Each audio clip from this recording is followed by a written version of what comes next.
আপোনাৰ পজিটিভ বাৰ্তা কেনেকুৱা লাগিলে?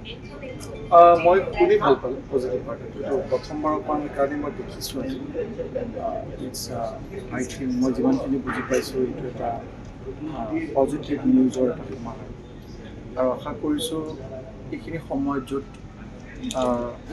নিগেটিভ নিউজৰ ইমান বেছি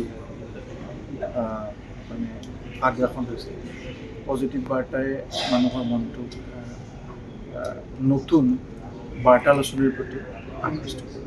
আপোনাক অলপ আগতে দেখুওৱা হ'ল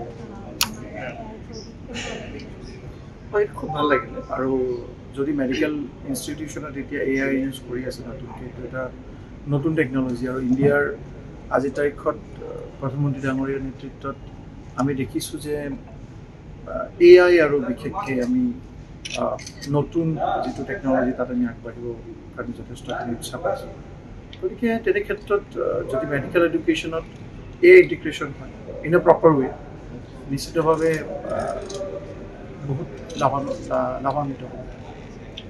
আৰু ফিফ্থ কুৱেশ্যন মোৰ আমাৰ এই ষ্টলটো কেনেকুৱা লাগিলে? ভাল লাগিছে এতিয়া যিহেতু প্ৰথমবাৰ TV9 বা ভাৰতবৰ্ষ অসমীয়াই এইটো অৰ্গেনাইজ কৰিছে গতিকে আগন্তুক সময়তো চাগে ইয়াৰ উত্তৰোত্তৰ আমি কামনা কৰিছোঁ। Thank U.